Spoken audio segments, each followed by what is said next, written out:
나는 늘 왜 비슷한 실패를 반복할까? 돈을 벌어도 남는 게 없고 건강도 늘 똑같이 무너지고 어떤 관계든 결국 같은 이유로 멀어지는 느낌이 들어요. 혹시 이 문장 중 하나라도 여러분 안에 머문 적이 있으신가요?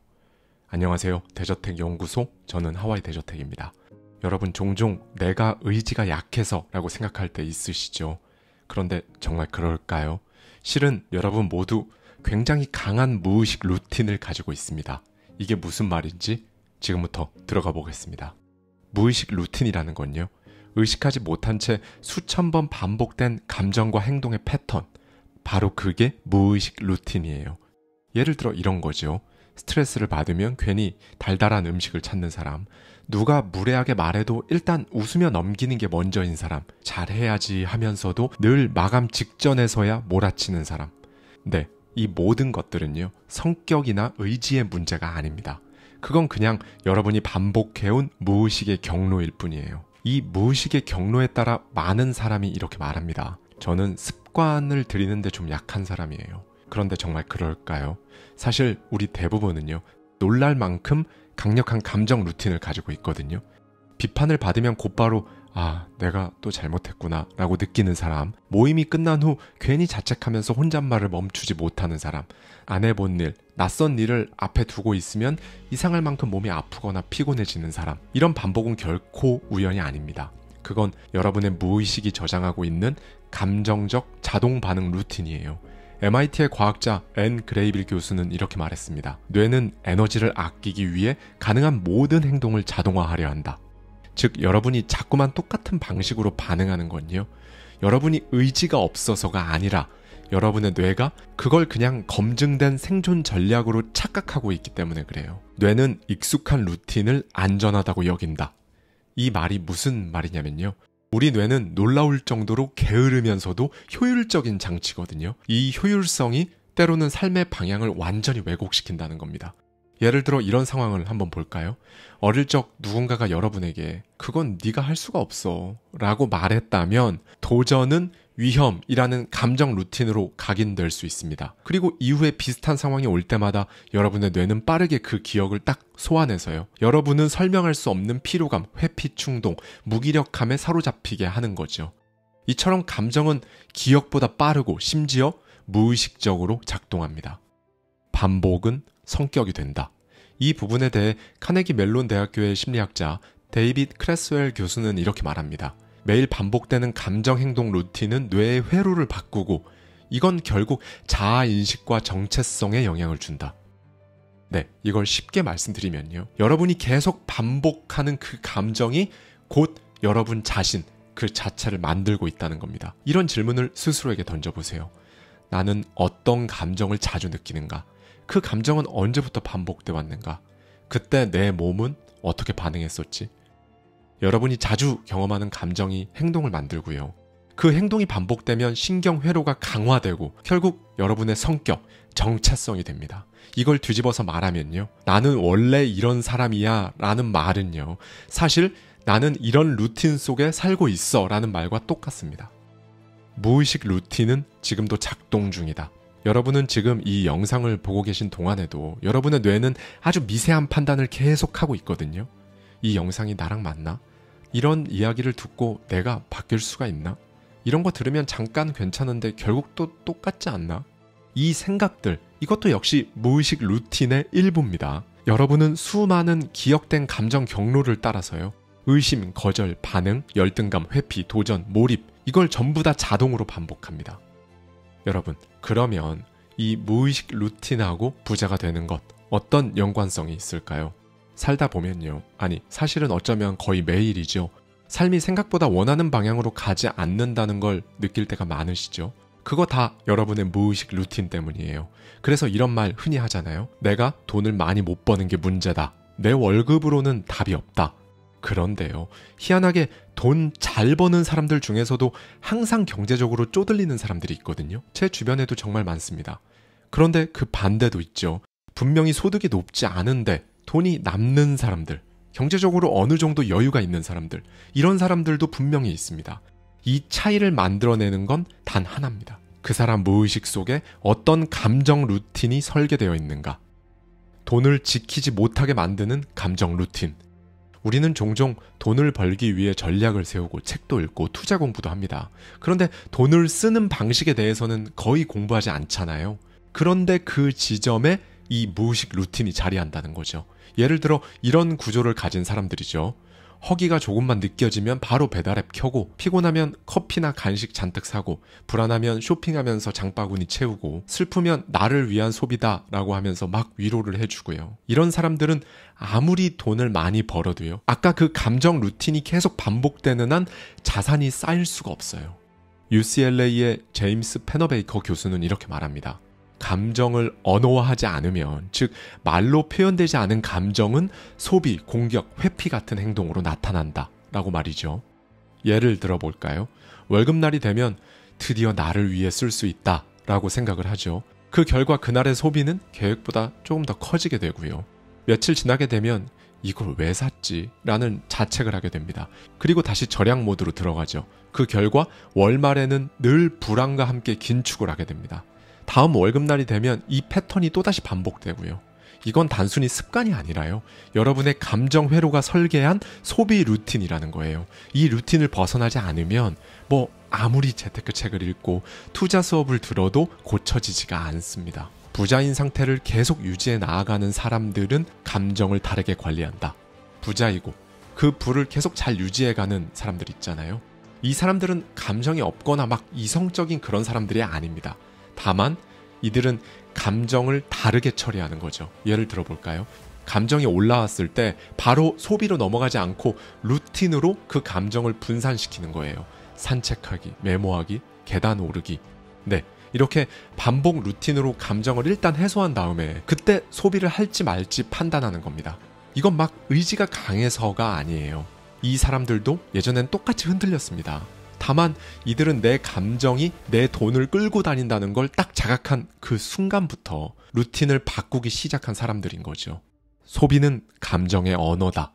여기에 대해 미국 브라운 대학교의 심리학자 레이첼 허츠 박사는 이렇게 말합니다. 사람은 논리보다 감각보다 감정에 의해 더 빠르게 반응한다. 특정 감정은 특정 행동 루틴을 반복하게 만든다. 여러분 그거 아세요? 돈을 버는 구조는요, 이성으로 짜더라도 돈을 쓰는 구조는 대부분 감정으로 움직입니다. 따라서 돈 쓰는 패턴을 진짜 바꾸고 싶다면요, 지출 카테고리를 바꾸는 게 아니라 이 감정 반응 루틴을 먼저 점검해야 되는 거죠. 돈을 모으려면 감정의 대처법을 바꿔야 한다. 여러분 혹시 이런 루틴을 가지고 계신가요? 스트레스를 받으면 작든 크든 일단 소비한다. 뭔가 삶이 허무하다는 느낌이 들면 명품 쇼핑을 할부라도 지른다. 외롭거나 허기지면 냉장고에 먹을 걸 잔뜩 쟁여놓게 된다. 이런 루틴은요, 진짜 딱 한 가지 질문으로 점검할 수 있어요. 나는 어떤 감정일 때 돈을 쓰는가?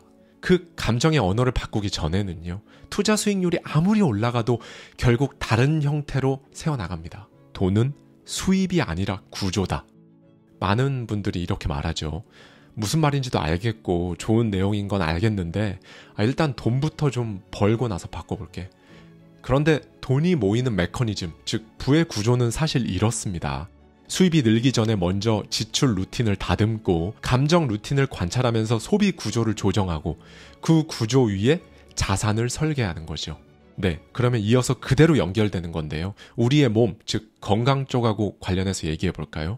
몸은 거짓말을 하지 않는다고 하죠. 우리가 못 느낄 뿐 몸은 계속 말을 걸어오고 있어요. 몸은 감정을 기억한다. 우리는 보통 마음이 아프다고 말하지만 사실은 마음보다 먼저 아픈 건 몸입니다. 감정이 쌓이면 목이 굳고, 스트레스를 받으면 위가 타고, 불안하면 손발이 차가워지고, 억울하면 등 뒤가 막 당기고, 이건 결코 우연이 아니에요.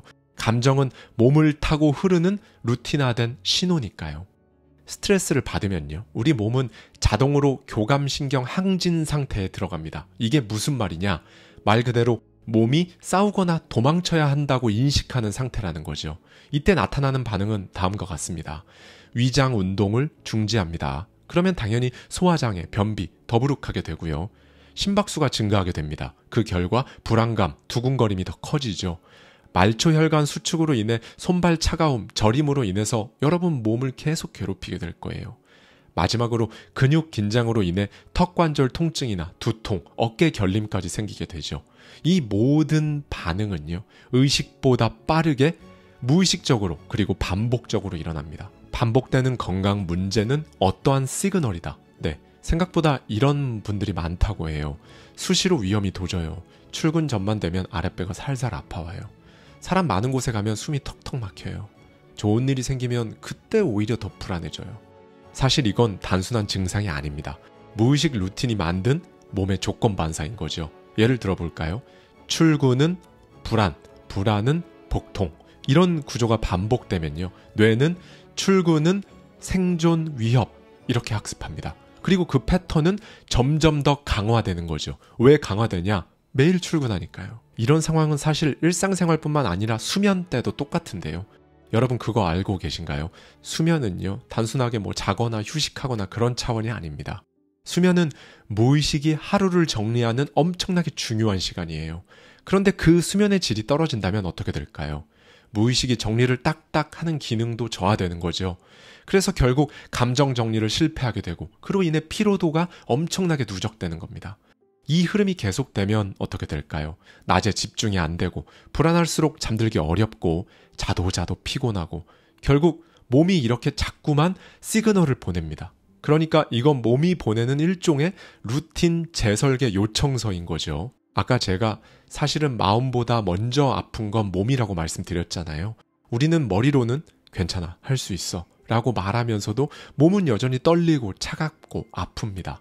왜 그럴까요? 감정은 말보다 루틴으로 반응하기 때문에 그래요.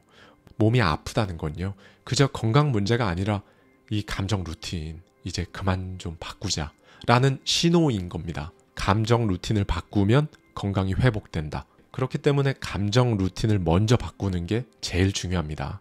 카네기 멜론대 크리스웰 박사 연구팀은 이렇게 밝혔습니다. 감사 루틴과 자기 자신의 감정을 간단하게라도 글로 써보는 루틴을 결합할 경우 자율신경계 회복 속도가 평균 2.4배 빨라졌다. 네, 조금만 신경 써서요, 여러분 무의식이 잘 작동할 수 있게 스스로 도와만 주면요, 몸의 생리적 반응도 실제로 바뀔 수 있다는 겁니다. 그렇다면 이제 이런 의문이 생기실 겁니다. 아니, 도대체 그럼 그 무의식 설계 그거 어떻게 하는 건데? 감정을 억누르기보다 감정이 자주 올라오는 상황 자체를 바꾸는 게 먼저입니다. 많은 분들이 감정을 컨트롤, 그러니까 통제해야 된다고 배워왔잖아요. 하지만 실제로 우리가 자주 느끼는 감정들은 대부분 특정한 생활 습관이나 반복되는 상황 속에서 생긴 결과거든요. 예를 들어 볼게요. 어떤 분은 회의 시간만 되면 이상하게 가슴이 뛰고 긴장됩니다. 발표가 끝나고 나면 나는 원래 발표에 약해 라고 생각하게 되죠. 그런데 그건 사실 그 사람의 기질이 아니라 반복된 경험 속에서 굳어진 습관적인 반응일 수 있다는 거죠. 사실 그분은 발표를 앞두고 하루 전부터 걱정을 반복합니다. 아침에는 출근길에 계속 불안한 생각을 떠올리게 되고요. 뇌는 그런 반복을 하나의 기억된 감정 반응으로 저장해 둡니다. 그래서 우리는 감정을 억누르는 데 힘을 쏟는 게 아니라요, 그 감정이 반복적으로 생겨나는 환경이나 몸의 상태를 바꾸는 일에 집중해야 돼요. 감정은 억제보다 준비입니다. 하버드 대학교 심리학 연구에 따르면요, 이건 사실 좀 충격적이긴 한데요, 불안이나 우울 같은 감정들은 거의 대부분 미리 연습된 감정이라고 합니다. 우리가 특정 상황에서 느끼는 감정은요, 사실은 그 상황이 오기 전부터 이미 여러 번 머릿속에서 시뮬레이션을 한 결과라는 뜻이죠. 즉, 감정은 즉흥적인 게 아니라 준비된 반응에 가깝습니다. 따라서 감정을 줄이려면 그 준비 과정을 바꿔야겠죠. 이게 의미하는 바가 뭘까요? 감정을 바꾸려면 그 준비 과정만 바꾸면 되는 겁니다. 몸을 먼저 바꾸는 게 빠릅니다. 미국 UCLA 리버먼 교수팀의 연구에 따르면요, 몸의 상태가 감정에 미치는 영향이 생각보다 훨씬 크다고 합니다. 예를 들어 우울감을 자주 느끼는 사람은요, 보통 어깨가 구부정하고 가슴이 닫혀있고 호흡이 얕고 빠르며 장의 움직임도 느려지는 경향이 있다고 해요. 이런 상태에서는 그 어떤 긍정적인 생각을 하더라도 감정이 쉽게 회복되지가 않습니다. 그래서 실제 심리치료나 스트레스 클리닉에서는요, 몸을 먼저 바꾸는 방식을 병행하거든요. 예를 들면 이런 겁니다. 아침에 계단을 3분에서 5분 걷기, 100가지 숨을 깊게 들이마시는 복식호흡, 따뜻한 물로 손 씻는 것 같이 자꾸 반복적인 움직임이 이 감정을 바꾸는 시작점이 된다는 거예요. 자꾸 듣는 말이 곧 내가 되는 겁니다. 하버드 정신의학 연구소 보고서에 따르면요, 우울감을 자주 겪는 분들은 자기 자신에게 거친 말을 자주 건네는 경향이 있다고 해요. 예를 들면 이런 거죠. 나는 안 될 거야. 내가 문제야. 내가 뭘 하겠어. 이런 말은 처음에는 그냥 지나가는 생각일 수 있지만요, 이게 반복되면 무의식이 그걸 이제 진짜라고 인식합니다. 그래서 일부 심리치료에서는 자기 자신에게 건네는 말을 바꾸는 연습, 이걸 엄청나게 중요하게 다루기도 하는 거고요. 예를 들어 아침마다 이런 말을 여러분 스스로에게 건네보십시오. 나는 오늘의 나를 한번 관찰해보겠다. 내 감정은 그냥 흘러가는 것일 뿐이다. 나는 감정을 바꿀 수 있는 사람이다. 이런 문장들은요, 별거 아닌 것 같지만 그 자체로 감정을 다스리는 작은 구조가 되고요. 생각보다 효과도 꽤 좋아요. 그럼 감정을 바꾸기 위해 가장 먼저 바꿔야 할 감각 2가지가 있는데요. 첫 번째는 피부 감각입니다. 따뜻함, 부드러움, 촉감은요, 뇌에게 괜찮다라는 신호를 주는 거죠. 두 번째는 근육 긴장도예요. 특히 어깨, 등, 골반의 긴장을 풀면요, 사람의 마음도 열리기 시작합니다. 네, 여러분, 결국 무의식은요, 막 복잡한 논리보다는 이런 감각 자극에 먼저 반응한다는 거예요. 여러분 감정을 좀 바꾸고 싶다면요, 여러분의 피부와 근육의 감각을 먼저 바꿔보십시오. 자, 이제 마지막으로 여러분의 하루를 설계해 볼까요? 하루를 다시 설계하는 법. 무의식은요, 새로운 시간이 아니라 익숙한 패턴 속에서 작동합니다. 이건 또 무슨 말이냐? 우리는 종종 시간이 좀 나면 운동하겠다, 언젠가 마음의 여유가 생기면 일기를 써보겠다 라고 말합니다. 그런데 뇌는 새로운 시간보다 익숙한 순서와 조건에 더 잘 반응한단 말이죠. 그래서 루틴을 바꾸는 가장 좋은 방법은요, 기존에 존재하고 있는 시간에다가 이 감각을 끼워 넣는 겁니다. 아침 6분이 하루를 바꿉니다. 하버드 의대 존 레이시 박사의 연구에 따르면요, 아침에 느껴지는 첫 감정이 하루의 자율신경계의 균형을 결정한다고 합니다. 즉, 아침에 느끼는 감정, 몸의 반응이요, 하루의 피로도와 회복력까지 영향을 미친다는 거죠. 그래서 아침에 딱 6분 동안 하는 아침 루틴, 이게 정말 중요합니다. 도대체 어떤 루틴을 해야 하나 막연하시죠? 별거 없습니다. 예를 들면 이런 거예요. 기상 후 스트레칭 1분, 창문 열고 햇빛 받기 2분, 향기 자극, 라벤더나 상쾌한 아로마 같은 것들 1분, 간단한 감정을 기록하거나 오늘의 다짐을 한 줄 쓰기 2분. 네, 이런 루틴은 이렇게 단 6분이면 충분하지만요, 여러분 하루의 결과값을 바꿔줄 겁니다. 감정 씨앗, 물 주기, 햇빛 쬐이기 루틴. 이 표현은 심리학과 뇌과학 쪽에서 감정 루틴을 설명할 때 자주 쓰는 비유인데요. 첫 번째, 감정 씨앗은요, 오늘 아침 내가 처음 느낀 감정은 무엇인가 라고 파악하는 거죠. 두 번째, 물 주기는 그 감정을 말이나 글로 표현하는 겁니다. 예를 들면 오늘은 조금 무기력한 느낌이긴 한데 그래도 괜찮다, 뭐 그럴 수도 있지, 이렇게 말이죠. 마지막 세 번째는요, 햇빛 쬐이기입니다. 그 감정을 인정한 채로 몸을 움직이거나 좋은 자극을 받는 겁니다. 산책이나 따뜻한 물, 여러분이 좋아하는 향기, 스쿼트 5번과 같이 작은 성취감도 있겠죠. 이 과정은요, 막 이성적으로 짜여진 복잡한 계획보다 실제로 여러분의 무의식을 훨씬 더 잘 움직이게 합니다. 루틴은 선택이 아니라 조건이다. 많은 분들이 시간이 나면 해볼게요, 여유가 생기면 할게요 라고 말씀하시지만요, 무의식은 그런 시간이나 여유를 별도로 인식하지 못합니다. 그래서 뇌는 내가 지금 뭘 해야 하지? 라는 질문보다요, 지금이면 이걸 해야지 라는 조건에 더 잘 반응한다는 거예요. 예를 들면요, 퇴근하고 집에 오면 무조건 3분 스트레칭, 이렇게 하나의 상황에 행동 연결고리를 만드는 게 효과적이라는 겁니다. 네, 그리고요 여러분, 루틴은 평생 유지하겠다 이런 막 각오보다는요, 짧고 구체적으로 마치 실험하듯 시작해보는 게 효과적입니다. 3일 실험법이라고 있는데요, 예를 들어 말씀드려 볼게요. 첫 번째, 바꾸고 싶은 감정이나 반응 하나를 딱 정합니다. 예를 들면 퇴근 후에 무기력함, 이런 걸 딱 하나 잡아보는 거죠. 두 번째는요, 그 시간에 해볼 작은 개입을 정합니다. 샤워 후에 좋아하는 향을 맡으며 5분간 좀 걸어보기, 이런 거겠죠. 마지막 세 번째입니다. 이걸 딱 3일만 해보고 나에게 어떤 감정의 변화가 있었는지 기록해보는 거죠. 이런 짧은 실험이 반복되면요. 여러분은 내가 나를 스스로 설계할 수 있다는 그 감각, 그걸 딱 느끼게 될 겁니다. 내가 어떤 삶을 반복하느냐가 결국 나라는 사람을 만든다. 삶은 거창한 결단보다 작고 반복되는 하루로 이루어집니다. 어떤 감정에 머무는지, 어떤 말을 자주 듣고 하는지, 어떤 몸의 상태로 하루를 시작하고 마무리하는지, 이 모든 게 쌓여 결국 우리의 정체성을 만들어가죠. 그리고 그 정체성은 자주 하는 감정에서 시작됩니다. 심리학자들도 말합니다. 우리는 한 번 느낀 감정이 아니라 자주 느끼는 감정으로 자기 자신을 기억한다고요. 나는 불안한 사람이야. 나는 불안도가 높은 사람이야. 나는 쉽게 지치는 편인데. 이런 말은요, 사실 본성이 아니라 습관적인 정서 반응에 가까워요.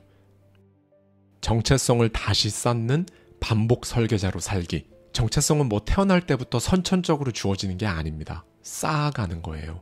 그래서 어떤 감정에 오래 머물렀느냐 보다도요, 어떤 감정을 다시 선택했느냐가 더 중요한 거고요.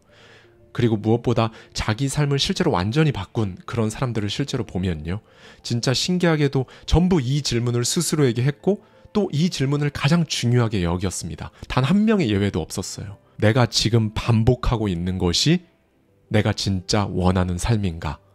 이 질문을 했으면요, 이제 여러분의 하루를 아주 작게 이렇게 바꿔보십시오. 아침마다 똑같은 감정을 느끼지 않기 위해서 방 안의 향도 주기적으로 좀 바꿔주고요. 매일 듣던 자기 비난 대신에 새로운 문장, 그러니까 기운이 나는 말도 스스로에게 좀 해주고요.